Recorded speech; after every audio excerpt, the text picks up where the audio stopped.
Today let's talk about some Clubman products. Clubman Pinode. I just did an order of some things that I needed. I needed to get some more of my favorite hair tonic, Eau de Quinine, and I really like this one real well. My second best one is the Eau de Portugal. Of course, these aren't the bottles that they come in. These are classic bottles that I put it in. And I wanted to try out a new one, which was Jarris Hair Tonic. That's what I got on today. I took my shower. This has got a unique smell. I don't know how it's going to hold. It's of course, I'm getting the plastic bottle smell when I just smell it out of the bottle. But it's almost got, it's not an Old Spice spicy, but I get a little bit of that, like, or maybe some of the hints that you get from some of the other classics like Aqua Velva or something, but it's not a strong smell. And eventually I'm going to put it in this bottle. This is I got the Clubman Greaseless Hair Tonic. And really, of all the hair tonics I've tried at Clubman, this is the one I like the least. It doesn't seem to have the holding, although hair tonics don't hold, but shaping, to be able to shape. And then, of course, I got another bottle of a lilac vegetal. I topped off my vintage bottle, and I had some questions about some people that have seen my bottles up here. And yeah, this is a vintage bottle. It's not the vintage lilac vegetal that's in it. But I do put my aftershaves and my hair tonics as often as I can in a glass bottle, because the glass is not plastic. It doesn't put the plastic aroma in. But one of the reasons why I ordered another order from Clubman is to get this. They have a new Clubman Pinode shave soap. I wanted to try that out. And I also wanted to try out, since I do my quick one pass shave, the Clubman Pinode aerosol shave cream. I don't think Clubman has a cream like in something like this. But I've been using them both a little bit, just had them a couple of days. The Clubman Pinode shave soap, if you're thinking that it's going to smell like your classic Clubman aftershave, you're disappointed. It's got a very mellow, mild aroma, but it's not strong at all. And I put my Clubman in this vintage travel bottle. And when you smell that, you get that powdery, that just classic scent. When I open this up, it's just a regular old white cream. It's a small 4 ounce, I think it is.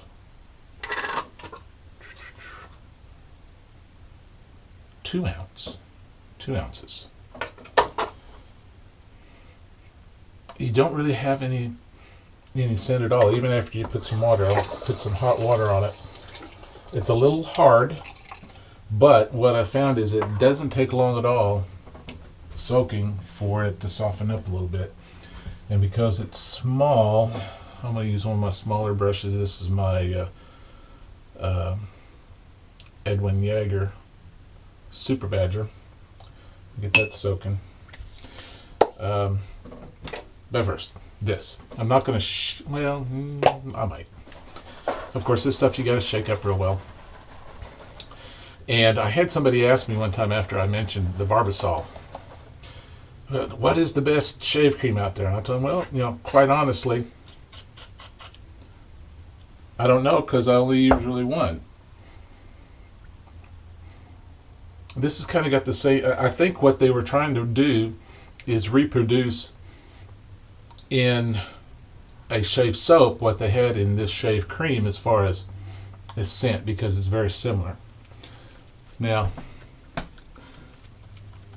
first thing I noticed with this, I'm not going to cover my whole face with it, is a lot of shave creams, the Barbasols, and at least what I remember, some of the other ones, and of course a lot of them are gels now. They're real big and fluffy and thick. This has got some thickness to it, but it doesn't have the fluff. In fact, I even pulled out my dollar razor, straight razor, and tried shaving a little bit with it. I do right with straight razor on my right side. Once I get over to my left side, no. I don't have the muscle and coordination and control I used to. And so if I only had to shave my right side of my face, I'd be in good shape. It would be a good, quick lather shaving cream for someone doing a straight shave. Here, I've loaded a Vashcloud blade. I haven't used a Vashcloud in a very, very long time. In my old classic Gillette, old style, old type open comb. It's a very, very pretty razor. David Marshburn gave me the handle, and you very rarely find a handle that's in as good a shape as that. And the top cap was a replate. I think it's a nickel from Razor Emporium that I bought, I think, for $20. So you can't beat that. This is an excellent, excellent razor. So it does pretty good. One thing I noticed with the Clubman Shave Cream is the aftershave face feel is not super slick. There's some slickness to it, and once you apply some water back onto it, that slickness is there, but sometimes it's a little dry. So as far as the Clubman Shave Cream,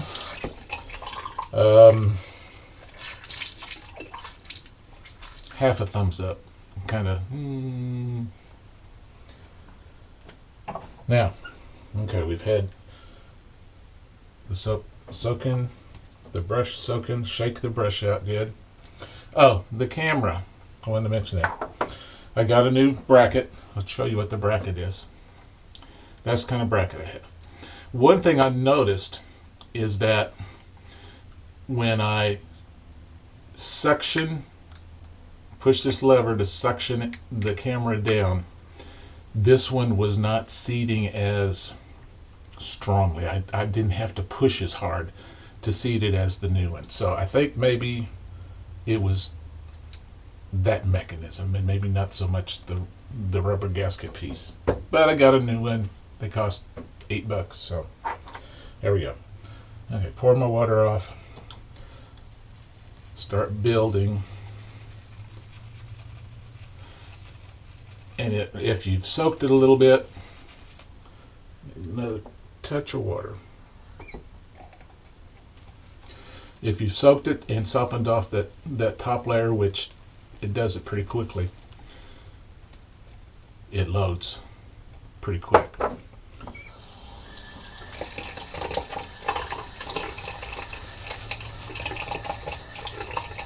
But it does, like water, once you get it out and onto your brush.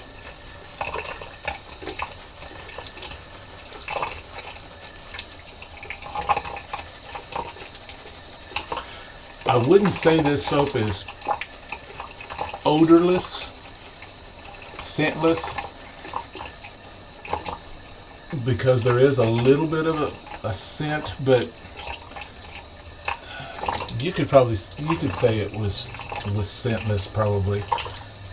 It's probably coming more from the products that make the soap than anything else.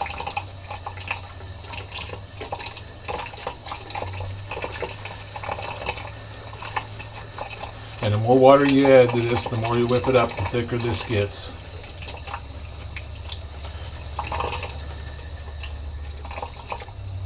I think the highlighting quality that they kind of advertise about it is moisturizing, and it's got some good moisturizing. Okay, I still got it loaded. I'm gonna let it sit on my face here, and I'm gonna bowl lather it a little bit.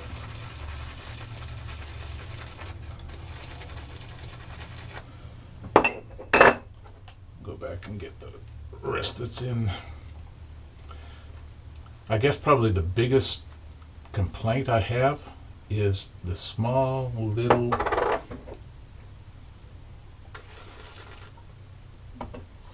container.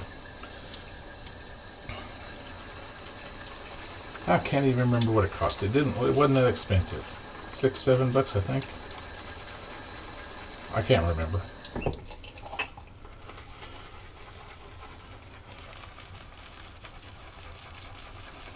But it works out pretty good. I'm doing bowl.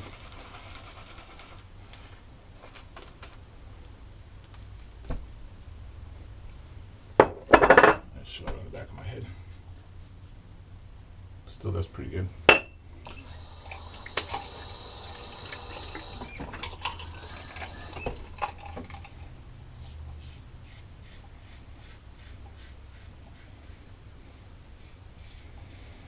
I'm gonna go get a haircut later on today.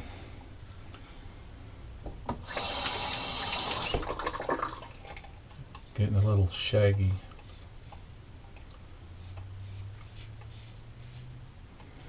I'm just about finished with the official first draft of my book. I let it sit for quite a while. Essentially, I started writing it a year ago, the first part of December last year.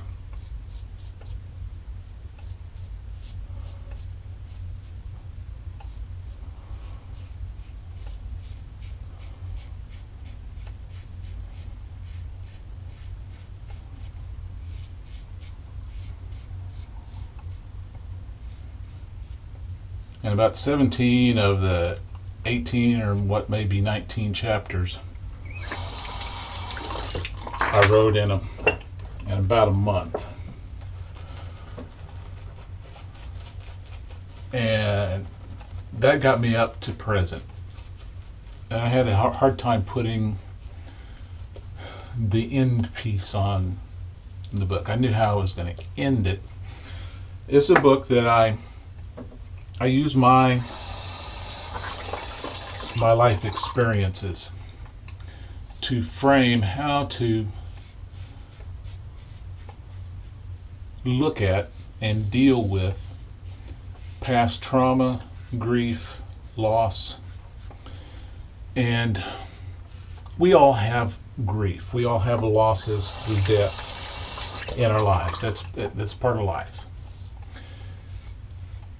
But there are other events that normal, everyday, functioning, walking around people have that significantly impacts their life, and they don't realize it.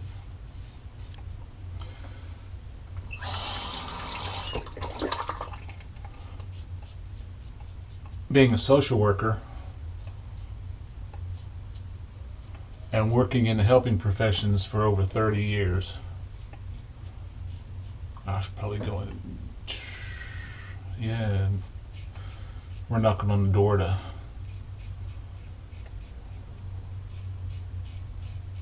35, I guess. I deal with people that have severe trauma, and I have for many, many, many years. Children, adults.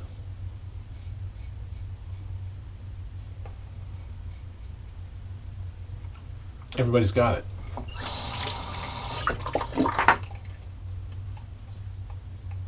And I learned about attachment theory when I was dealing with abused and neglected kids. And attachment theory is basically how, in the first 3 years of a person's life, trauma through neglect, through abuse, through loss of significant caretaker in one shape, form, or fashion, can basically, that first 3 years sets the mold for the rest of your life and how you deal with the world emotionally.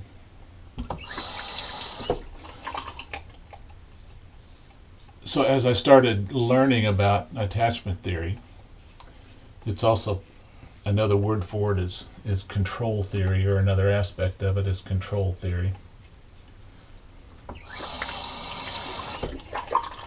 Brain chemistry, brain biology, how does the brain function? All those things play into it. As I learned that, and as I saw played out in the lives of the kids I was dealing with, I saw aspects of it that were playing out in my life. And like I've mentioned before, my father died whenever I was 8 years old. He went into the hospital for his cancer surgery, exploratory cancer surgery, on my 8th birthday. I remember that distinctly because my birthday had to be early that year because my father was going to be in the hospital. I also remember that because we had a young cat, mama cat, that was going to have kittens any day. And my father was a huge animal person. And so we set up a box for the cat downstairs in the basement. And Mom was fixing supper, and she heard voices. She says, "Who's that talking?" And my sister Susan, who's 6 years older than me, said, "Dad's downstairs talking to Spooky." Spooky was the name of the cat. So Mom just chuckled. Mom's not an animal person, but Dad was. And Dad came upstairs, and Mom said, "Jim, what in the world were you doing?" And he said, "Well, I'm trying to see if I can talk that cat into having her kittens before I have to go to the hospital in the morning." He did. She did. She had the kittens. Dad got to see them. Well, sidetracked.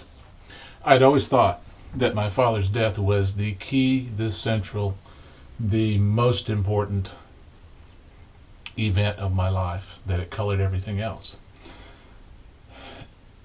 As I started learning techniques and started reading, and there's some books that are in the Christian world that go into the more spiritual aspects of it. This book is written not totally void of the spiritual aspect of it, but with a more focus, saying you don't have to have a particular belief system for the techniques that I present to work.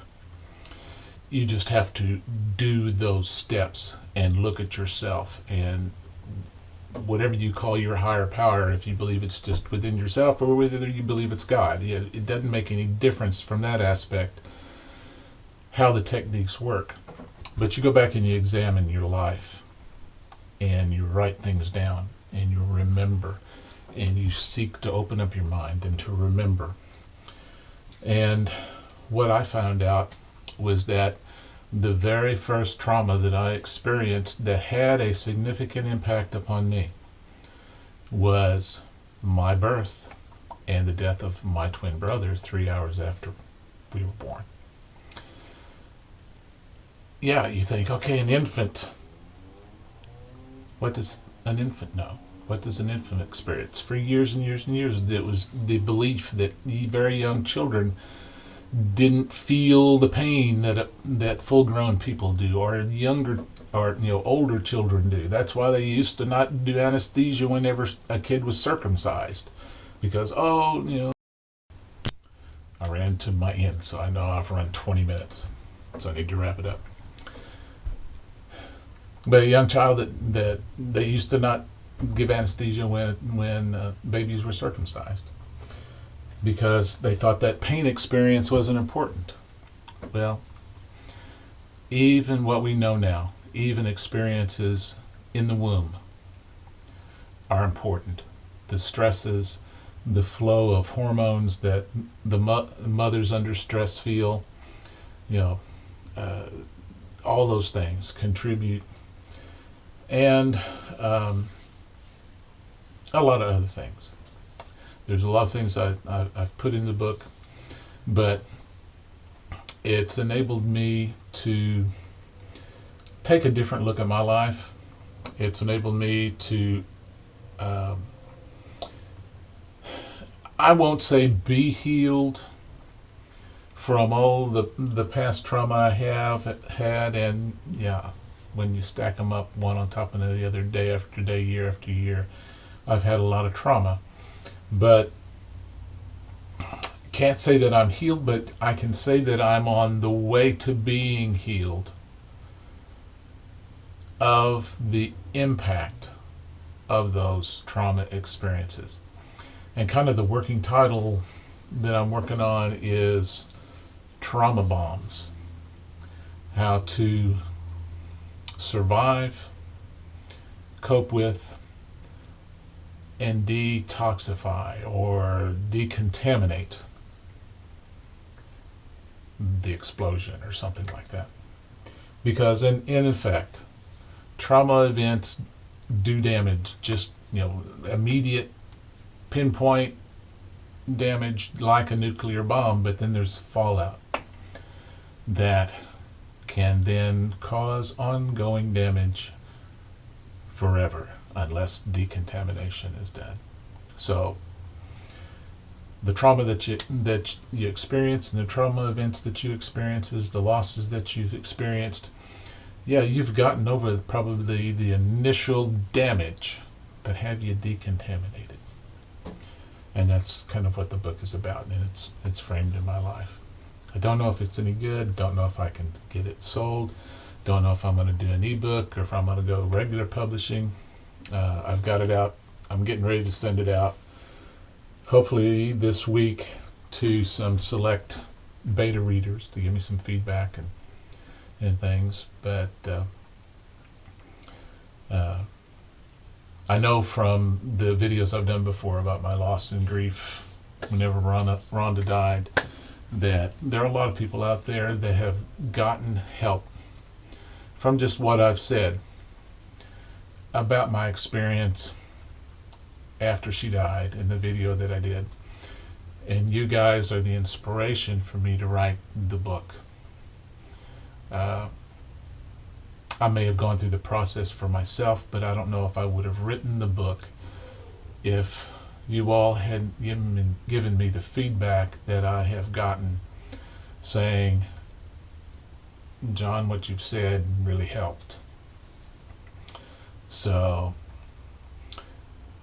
if it's a success, it's your success. It's not mine, because you guys inspired it. So I'm going to put on some Clubman aftershave. If you guys who like the regular standard Clubman aftershave, there is another aftershave called Coachman that Panod uses that is real similar but different, and it's hard to explain. I don't even think I got a bottle. There it is. Coachman aftershave. And the smell, of course I got mine. It's the Coachman is maybe not quite as sweet as Clubman. Coachman's a little bit more smooth, is the best way I know to describe it. So, until next time, have some good shaves. Work real hard at being happy every day, every moment of that day. And of course, always be safe.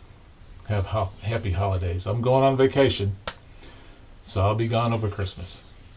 Going back to see the folks in Illinois. Talk to you later. Bye-bye.